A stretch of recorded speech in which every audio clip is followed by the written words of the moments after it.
तो दोस्तों आज आप इस वीडियो में देखेंगे किस तरह से हम एक नया प्लॉट लेते हैं, उसकी क्या क्या फॉर्मेलिटीज़ होती हैं और क्या प्रोसीजर है। तो आइए शुरू करते हैं हम वीडियो अपना यहाँ से। अपनी ज़रूरत के हिसाब से पहले आपको एक प्लॉट को फिक्स करना है। आप प्लॉट कैसे ले सकते हैं? दो तरीके हैं। पहला है कि आप किसी प्लॉट के ऑनर से डायरेक्ट कंसर्न कर सकते हैं। दूसरा है आप किसी प्रॉपर्टी के एजेंट के द्वारा भी प्लॉट को ले सकते हैं। यदि आप प्लॉट किसी ऑनर से डायरेक्ट लेते हैं तो आपको किसी भी तरह का कोई भी कमीशन नहीं देना होगा, लेकिन अगर प्लॉट आप किसी एजेंट के द्वारा लेते हैं तो आपको कमीशन देना होगा प्लॉट की कीमत के अलावा भी। तो मेरी सलाह ये रहेगी कि आप सबसे पहले प्लॉट के ऑनर से ही मिलिए। हाँ, अगर कंडीशन ऐसी नहीं है कि ऑनर डायरेक्ट आपसे नहीं मिलना चाहता है या कोई और प्रॉब्लम है तो आप प्लॉट को एजेंट के द्वारा भी ले सकते हैं, उसमें कोई प्रॉब्लम नहीं होगी। अपना प्लॉट सेलेक्ट करने के बाद आपको प्लॉट की इंक्वायरी करानी होती है। उसके लिए हम उस व्यक्ति से जो प्लॉट का ऑनर है या तो फिर एजेंट से प्रॉपर्टी के कागज़ मांगते हैं। यदि प्रॉपर्टी उसके नाम नहीं है तो हम पावर ऑफ अटॉर्नी को देखते हैं। ये देखने के बाद हमें उसकी एक फ़ोटोकॉपी को अपने पास रख लेना है और आसपास के लोगों से या किसी एडवोकेट्स के से संपर्क करके हमें यह पता करना है कि इस प्रॉपर्टी पर किसी तरह का कोई केस तो नहीं चल रहा है। प्लॉट की इंक्वायरी कराने के बाद अब बात आती है प्लॉट के पेमेंट की।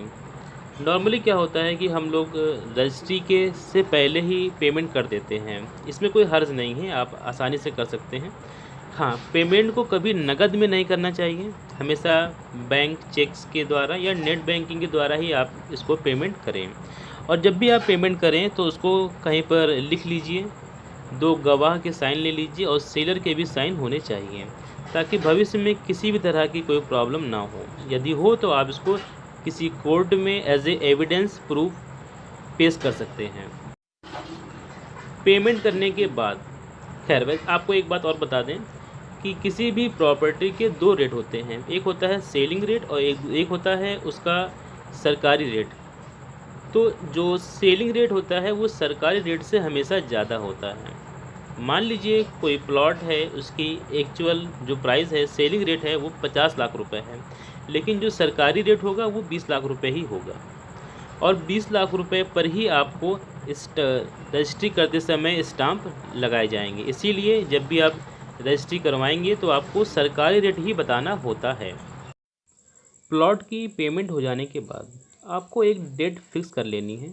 आपको रजिस्ट्रार ऑफिस जाना होता है और जाने से पहले आपको कुछ डॉक्यूमेंट कंप्लीट कर लेने होते हैं। पहला कि जो बायर है, जो किसी प्लॉट का मालिक है, सेलर, और उनके दो गवाह, इनकी आईडी और दो फ़ोटो आपको चाहिए होती है। ये लेकर आप जाते हैं रजिस्ट्रार ऑफिस में।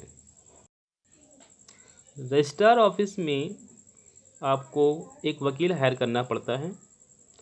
वो आपके प्लॉट के रजिस्ट्री के जो कागज़ हैं वो तैयार करवाता है, स्टाम्प लगाता है उसी हिसाब से, और स्टाम्प जो है वो सरकारी रेट पर ही लगाया जाता है, ना कि सेलिंग रेट पर। ठीक है, तो प्लॉट के कागज़ तैयार करने में लगभग जो वकील होते हैं उनकी फ़ीस 10 से 15 हज़ार रुपये तक होती है और ज़्यादातर ये फ़ीस समान ही होती है। तो आप किसी भी वकील से को हायर कर सकते हैं, उससे कागज़ तैयार करा सकते हैं। कुछ घंटों में ही वो कागज़ आपको तैयार करके दे देता है। फिर आप उन कागज़ को लेकर रजिस्ट्रार ऑफिस में जाते हैं। रजिस्ट्रार ऑफिस में आप जब जाते हैं तो आपको 3 काउंटर दिखते हैं, पहला काउंटर, दूसरा काउंटर और तीसरा काउंटर। पहले काउंटर पर जो प्लॉट खरीद रहा है, जो प्लॉट बेच रहा है और दो गवाह, उनसे इंक्वायरी की जाती है कि क्या आप ही वो व्यक्ति हैं जो प्लॉट खरीद रहे हैं? आप बोलेंगे हाँ। दूसरे से पूछेंगे क्या आप ही वही व्यक्ति हैं जो प्लॉट बेच रहे हैं? वो बोलेगा हाँ।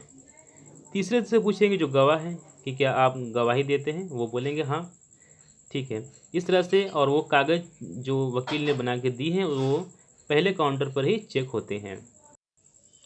दूसरे काउंटर पर जो प्लॉट खरीद रहा है उसकी आईडी, जो प्लॉट बेच रहा है उसकी आईडी, और दोनों जो गवाह हैं उनकी आईडी, उनकी फ़ोटोग्राफ चेक होते हैं। और जो बायर है, जो प्लॉट ख़रीद रहा है, उसकी आँखों का जांच भी होती है। जांच से मेरा आशय स्कैनिंग से है। रजिस्ट्रार ऑफिस के तीसरे काउंटर पर जब आप जाते हैं अपने कागज़ लेकर, तो वहाँ पर बैठा हुआ अधिकारी, उसके सामने आपको जो प्लॉट ख़रीद रहा है, प्लॉट बेच रहा है, और दोनों गवाहों के साइन होते हैं। साइन होने के बाद कुछ दिन का वो आपको समय देता है। उस डेट पर आप जाएंगे तो कागज़ आपको बनकर तैयार हो चुके होंगे। आपको कागज़ वहाँ से रिसीव करना है।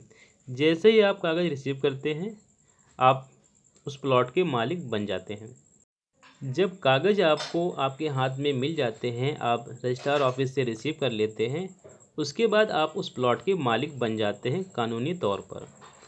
अब आपको इसमें कराना है कंस्ट्रक्शन। कंस्ट्रक्शन कराने के लिए सबसे पहले आपको नक्शा पास कराना होता है। नक्शा पास कराने के लिए आपको एक एप्लीकेशन लिखनी है।